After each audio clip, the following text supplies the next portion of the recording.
Okay, here we go. Stand by. 3, 2, 1.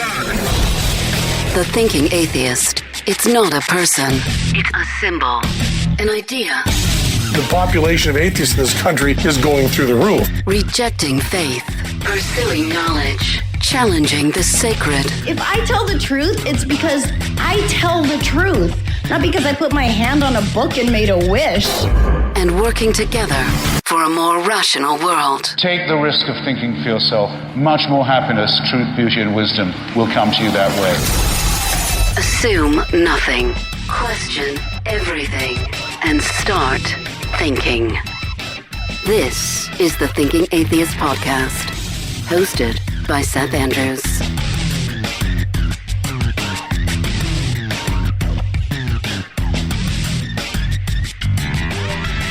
Everybody just relax. Okay, just relax. The Thinking Atheist Podcast is not going anywhere. And as long as you will have me, I am not going anywhere. I still love the Thinking Atheist Podcast and community.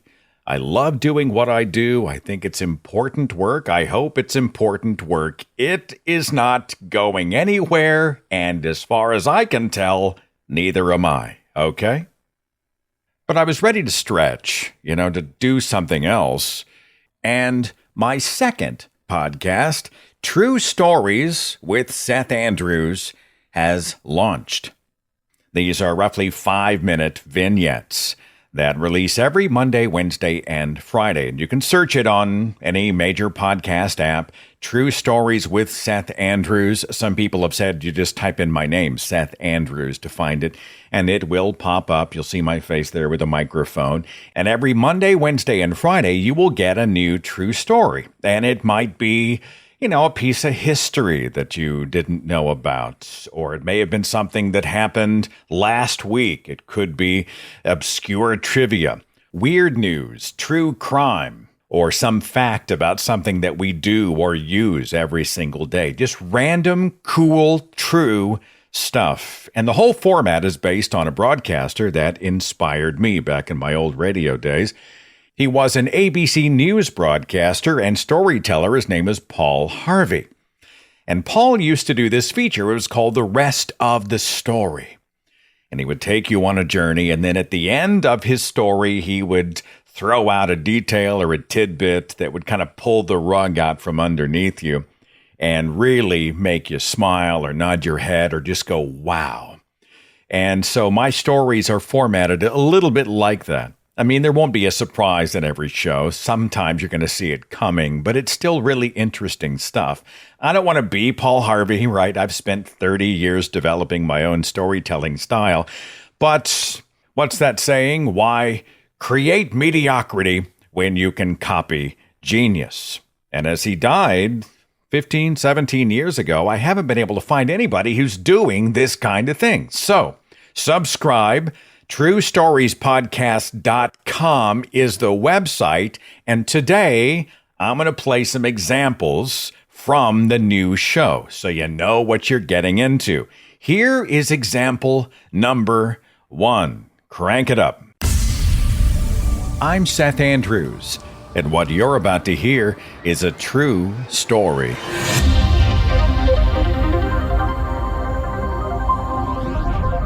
In the history of the United States, there have been 4 presidential assassinations. Abraham Lincoln in 1865, James Garfield in 1881, William McKinley in 1901, and, of course, John F. Kennedy in 1963.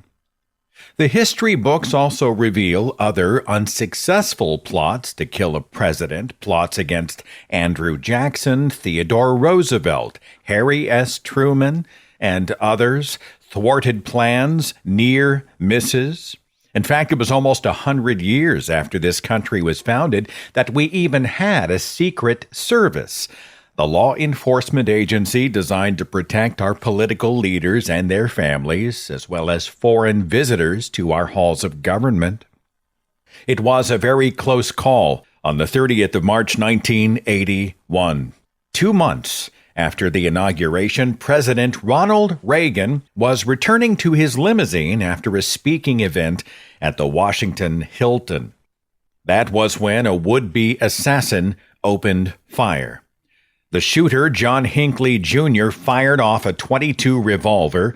He wounded a police officer and a Secret Service agent. Press Secretary James Brady struck in the head. He survived. And President Ronald Reagan was hit with a ricochet just under his left arm. The Secret Service sprang to action. Reagan shoved into his limousine by an agent named Jerry Parr, and the limo sped away from the scene. Ronald Reagan wanted to return to the White House. He said, "I'm fine, I'm okay, let's go back to the Oval Office." Jerry Parr insisted otherwise. "No, Mr. President, we are not going to the White House. We are going straight to the hospital." Ronald Reagan started coughing up blood. He was convinced even then he had only bitten his lip, when in fact that bullet had broken a rib and punctured his lung. The motorcade rushed to George Washington University Hospital, where Reagan refused the gurney. He insisted on walking inside. But inside those doors, his breathing became erratic. His legs gave out. He dropped down to a knee. He was obviously in a very bad way. The president was rushed to emergency surgery. He lost half of his blood volume right there on the operating table. And after the surgery, to remove a bullet would develop a severe fever. At that time, even as the American public felt somewhat assured at the visual of Ronald Reagan walking himself casually into the hospital, few would realize how very close President Ronald Reagan had come to death. And almost nobody would know the strange coincidence that likely saved him from bleeding to death inside that limousine when he had been insisting not to go to the hospital, to go instead to the White House. Secret Service agent Jerry Parr had been there demanding otherwise. And it's such a very small world. You see, Jerry Parr had been inspired to join the Secret Service back when he was a kid. He was 9 years old. He was watching the 1939 film titled Code of the Secret Service. And at that moment, at the age of 9, the seed had been planted. Jerry Parr joined the Secret Service at the age of 32. He was the oldest rookie in his class. He conducted protective duties on domestic and foreign soil for decades, and he was officially commended by the U.S. Congress for his critical role in saving Reagan's life on that terrible day in 1981. The coincidental thing about Jerry Parr, the kid inspired by that 1939 film who grew up to one day save President Ronald Reagan. That 1939 film, Code of the Secret Service, starred Ronald Reagan. And that is a true story. TrueStoriesPodcast.com. Okay, that's a story that took us back to 1981. I have another one that actually roots to several decades before. It is one of the first shows that released. It is called The Taming of the Shrew. Let me play it for you here. I'm Seth Andrews, and what you're about to hear is a true story.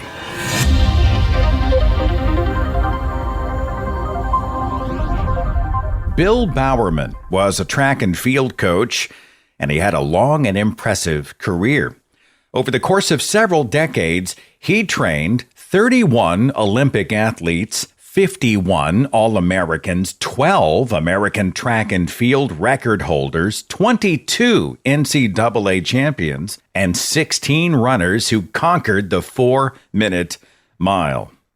Bill was a coach at the college level. He spent 24 years at the University of Oregon. and his track and field team had a winning season for 23 out of those 24 years. He was the real thing. But the technology of running shoes several decades ago was not great, and Bill Bowerman was frustrated by it. The shoes are too heavy. What are we going to do? Plus, running tracks like those at the University of Oregon were starting to transition from a natural surface to an artificial surface. So the running shoes would no longer need those metal spikes on the bottom to get traction on the ground. The rubber sole would give traction enough. And so Bill started thinking to himself, if we don't need the metal spikes, we reduce the weight of the shoes. If we reduce the weight, we decrease the stress on the joints and we make our runners faster. And then if we could somehow improve the actual rubber sole, our runners would be faster still. But what would that shoe even look like? Bill was having breakfast with his wife in 1971 when they had a conversation that would change the world. Bill was just talking over breakfast. He was using his wife as a sounding board. What do you think of this? What do you think of that? There must be a solution to the running shoe problem. And the fruit of that early morning conversation over the table with his wife would be introduced to the general public 3 years later in 1974. These new and updated running shoes had rubber soles, they had no spikes, no frills, and they were leaner and faster. And with those new updated shoes, Bill Bowerman co-founded a little startup company.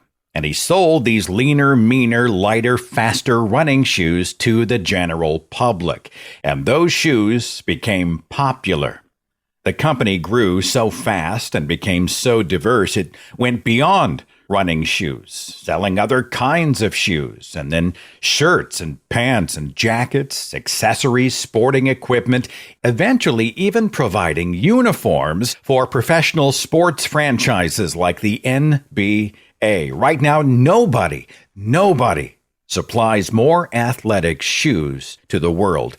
$37 billion in revenue every single year, listed on the Fortune 500. And this Goliath of a company auctioned off in 2019 one of the originals, a legitimate, authentic 50-year-old 1972 Bill Bowerman-made moon shoe.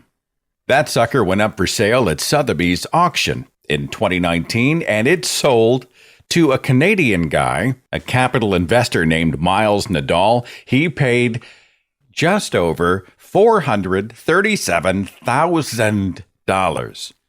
A world record, the most anybody has ever paid for shoes, specifically Nike shoes. Now, if you've been listening closely, the Nike brand name was probably pretty easy to guess, but here's what you may not realize. What happened when Bill and his wife had been having that early morning conversation across the table back in 1971? How do we make the running shoes lighter and faster and more interactive with the running surface? How do we solve the running shoe problem?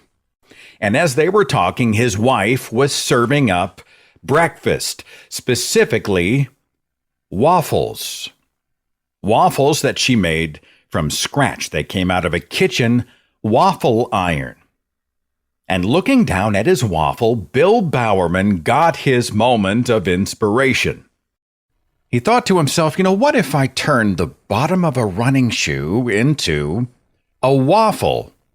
You'd have spaces in the rubber sole, so that reduces the amount of rubber needed, which means you reduce the weight of the shoe, but the waffle pattern would actually be great to give you traction on the running surface. This might actually work. And so he got up from the breakfast table and he ran into his home work area and he grabbed the chemicals needed to make urethane and he brought him into the kitchen and he poured urethane into his waffle iron. And the result was inspired. and it would become one of the many reasons that the company he co-founded, Nike, would become a household name. So, my friends, the next time you look down at the soles of your shoes, just check the pattern. It's certainly changed even more over the past 50 years. But I'll bet you never look at that pattern, that waffle pattern, the same way again. And that is a true story. TrueStoriesPodcast.com. If you like what you are hearing, subscribe. Just search for it. You will find it on your podcast app, True Stories with Seth Andrews, or you can go to TrueStoriesPodcast.com. Okay, the next example, let's get in the way back machine. This one's called A Private Little War.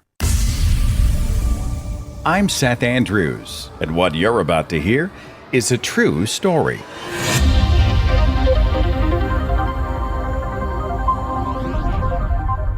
If humans have demonstrated anything through the eras, we've proven our propensity for war.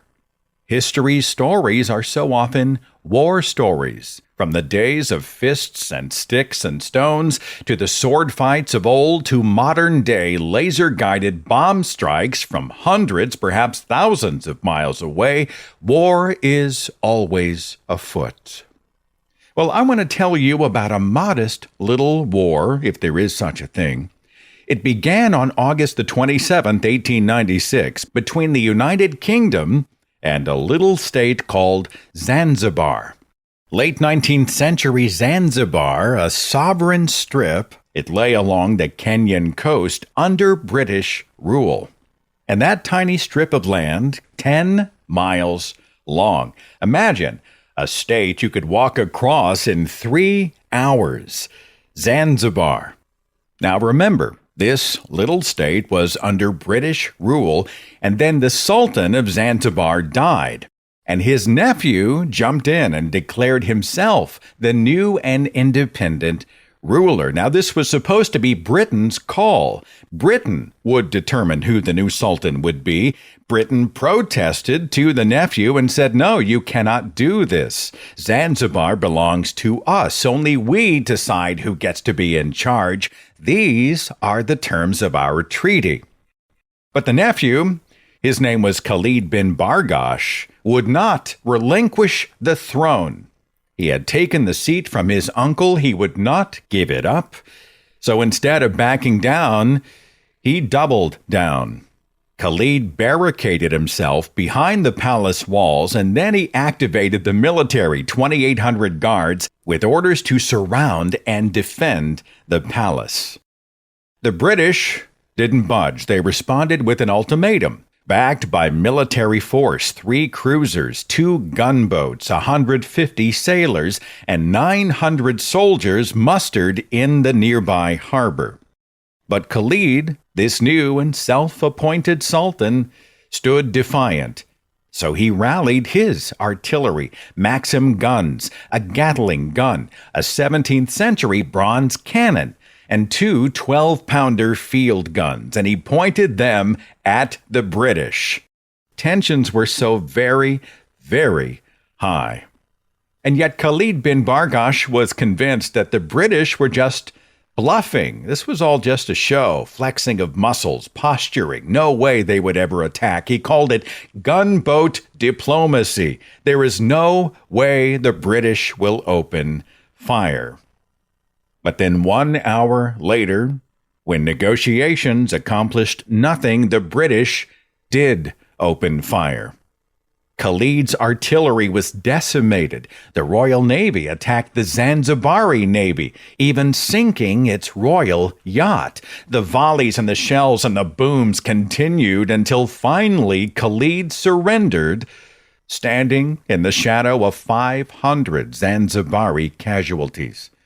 And on the day of his surrender, it was, in fact, Britain that installed a new sultan on its own terms. The history books have a name for this war. They call it the Anglo-Zanzibar War. And it is remembered not because people really care about this political squabble over land and who was to play sultan on a 10-mile strip of land 130 years ago. That's not why people remember the Anglo-Zanzibar War. It is remembered for its duration. The American Civil War lasted 4 years, as did World War I. World War II raged on from 1939 to 1945. That's 6 years. The Korean War, 3 years. Vietnam, a full decade. The ancient Roman-Persian wars ran for almost 7 full centuries. By design, war is a long-term commitment. Or so you might think. You see, the reason that our history books remember that the Anglo-Zanzibar War began on August 27, 1896, is because the war also ended on August 27, 1896. In fact, that hour-long stalemate before the conflict actually lasted longer than the war itself. The British forces fired their first and last shot in a span of 38 minutes. An entire war not played out in a decade, or a year, or a month, a week, even a day, even a single hour, at just over half an hour from beginning to end.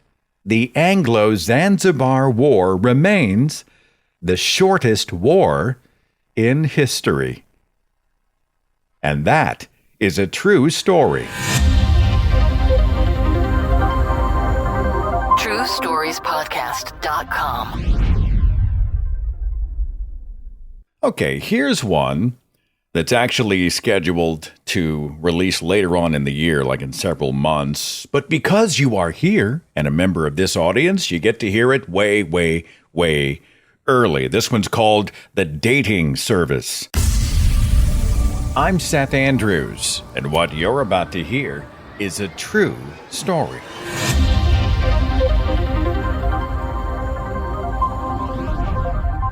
Cheryl Bradshaw was looking for love. And isn't that the theme of so many of the stories that we tell? This was in 1978. Cheryl was using a matchmaker to help find a suitable candidate. And that man's name was Rodney Alcala, and he was the man that she picked. He seemed like a good choice. He was intelligent. He had attended UCLA. He certainly passed the background checks. I guess anybody who has ever used a dating service knows the potentials and the potential pitfalls. We think we know someone, but do we just know the idea of someone, their public face, what they want us to see as opposed to who they really are? What surprises lurk just beyond those photographs and videos and biographies and profiles? In the dating scene, like so many other scenes, job interviews, loan applications, and dating services, we want our best face forward. Well, Cheryl had asked a few questions about Rodney, and she liked the answers, and then she would go on to meet him in person. And he wasted no time. He invited her to what he called a date she would never forget. But Cheryl saw his face when he said the words. She noticed that attractive face had a disconcerting, creepy expression upon it. She noticed that he was looking at the floor, never directly at her. There was a strangeness in his voice, in his cadence, the way he spoke. She watched his body language. Something wasn't quite right. And Cheryl started to feel sick, like her body was giving her a message. This whole scenario seemed to be affecting her in a negative way. She didn't feel any attraction. Instead, she felt a tremendous impulse to just escape, to get away. Cheryl quickly turned down Rodney's offer. Then she turned her back and left the room, telling herself she never wanted to see Rodney ever again. And oh, how close Cheryl Bradshaw had come to calamity. Oh, if she had known at the time how her intuition and her instincts almost certainly saved her life. You see, that dating service never actually did a background check on Rodney Alcala. If they'd done so, they would have found a convicted felon who had done 3 years prison time for child rape and assault. A man who would go on to be listed on the FBI's 10 most wanted fugitives list before he was finally captured. A man who around that time, unbeknownst to everyone else, had committed at least 4 murders. Several of his would-be victims would escape his strangling hands to tell their tale to the authorities, sending Rodney on the run from the law. His M.O. had been to lure people into his apartment, and that is where the assaults and killings would commence. Rodney would ultimately come to declare that he himself had murdered 50 to 100 people. Now imagine Rodney Alcala after he had done 3 years of prison time, but before anybody knew he was a killer. He is seen as an eligible candidate at the dating service, saying these specific words to Cheryl Bradshaw, and he said them on tape. They're a matter of record. He said, "The best time is at night." Spoken in the voice of a killer, those words are chilling. Rodney died in prison. In fact, he died awaiting execution on death row back in 2021. He was 77 at the time. And here's the really interesting part. Cheryl had not met Rodney Alcala on just any dating service. These two met as contestants on a game show broadcast to the whole country. The nation saw this encounter, saw their faces, heard their voices, their very first meeting. And like Cheryl Bradshaw, that television audience was unknowingly introduced to a serial killer. The killer that Cheryl met with suspicion and then left behind, saving her own life backstage on the hugely popular TV show, The Dating Game. And Rodney Alcala would become forever known as the Dating Game Killer. Bachelor number 1. Yes. What's your best time? The best time is at night, nighttime, Why do you say that? because that's the only time there is. And that story, the story of Cheryl Bradshaw's interview with death, is a true story. TrueStoriesPodcast.com. Okay, let's do one more. I don't want to leave you with the serial killer story, so let's do something that's a little bit lighter. Again, this is going to air, I think, a few months down the pipe on the actual show page on the podcast app, but you get it early. This one's called The Lock-In. I'm Seth Andrews, and what you're about to hear is a true story.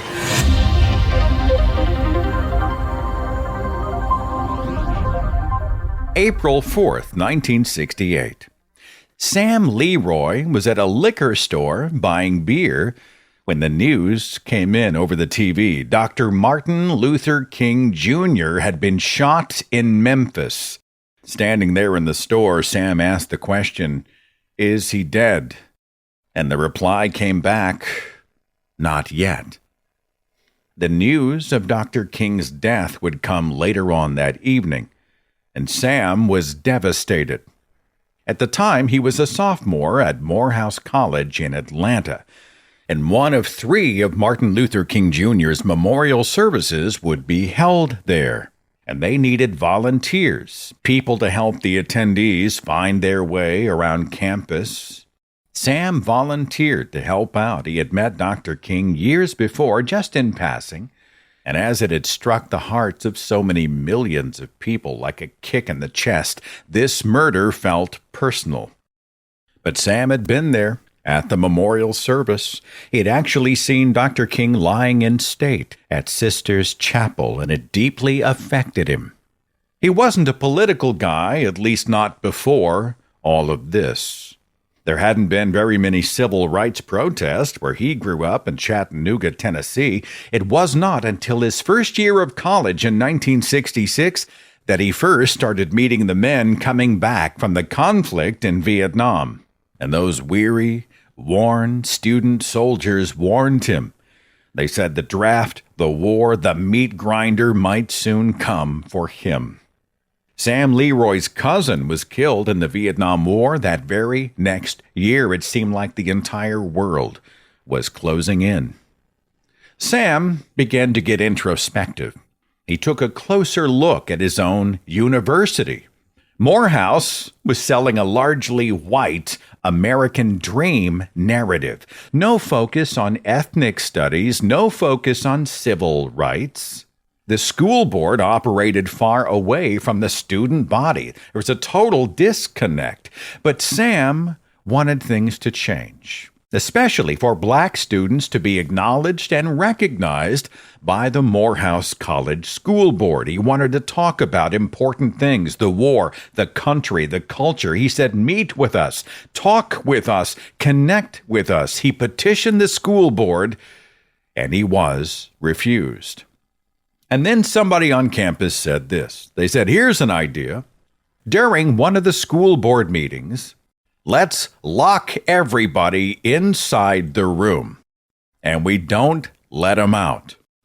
Yeah, it's going to be trouble. Yes, it's probably illegal, but we'll be making a statement. We'll be saying, you cannot ignore us. Lock them in. Let's just lock them in. And that's exactly what they did on a fateful day during Sam's junior year in 1969. The board members panicked. They pleaded with the students, please let us out. Hours passed. Negotiations took place. Sam and his fellow activist students outside the door saying, we want this, we want you to do that, we want to be acknowledged for this reason in this way. And finally, after enough time had passed, they offered up this condition. They said, if we let you out, the school board cannot expel us. And after a full day and a half, the school board agreed. And when these people got out of the room, Sam and his accomplices were, in fact, expelled. They'd taken hostages inside their own college, and they had paid the heavy price. All of this sort of internal awakening, the national unrest, the death of his cousin, all of this galvanized him into activism. He joined anti-war protests at the height of the Vietnam War, and even though he had started with nonviolent civil disobedience as protest, he worried about revolution coming to the United States, a racial war, a political war, a culture war, establishment versus anti-establishment. At one point, he even started buying firearms in expectation of the chaos to come. By the summer of 1969, Sam was on the radar of the FBI. They actually showed up at his mother's house, and they pleaded with her, get your son out of Atlanta. He's going to get caught up in something that just might get him killed. And so Sam's mother drove him to the airport and sent him off to live with his aunt in Los Angeles, California. Sam continued college life. He majored in marine biology, then architecture. But his college interests began to shift to public speaking and the arts, specifically drama. Drama was going to become his outlet. Drama would be his activism, a way to interact with and perhaps even influence the country and the world. Sam took the stage for several plays. Those parts led to a few tiny roles in TV films, then a move to New York City in 1976, 10 more years of stage acting. It wasn't until 1988 that lightning began to strike in the life of Sam Leroy. Sam got 2-bit parts in 2 Spike Lee movies and a chance to work with the great Martin Scorsese in 1990. After years of struggling with addiction to heroin and cocaine, Sam Leroy went to rehab and he got clean, ready for what would become the rest of his life, 3 decades plus, as a known face on the big screen and a household name. From Jurassic Park to A Time to Kill to Pulp Fiction to Deep Blue Sea, even a role in Star Wars, Sam was offered his star on the Hollywood Walk of Fame in 2000, and he remains a popular movie star today. By now, you have finally been properly introduced to the rowdy, audacious, activist college kid so intent on being heard that he once held his own school board hostage for 36 hours. But ultimately becoming an icon for action and activism on the big screen, more than 150 films that have grossed more than $27 billion worldwide. Sam Leroy Jackson. Samuel L. Jackson. A man who remains his own unique brand of rebel today. And that's a true story. TrueStoriesPodcast.com. Isn't that fun? I mean, that is just, they're great stories to tell. It's enjoyable for me as the storyteller. And I think, beyond this sort of second venture, it'll help me keep things fresh for you at The Thinking Atheist. Anyway, you can search for it, Seth Andrews, True Stories. You can go to the website, TrueStoriesPodcast.com. Thanks so much for your support. Help me get the word out.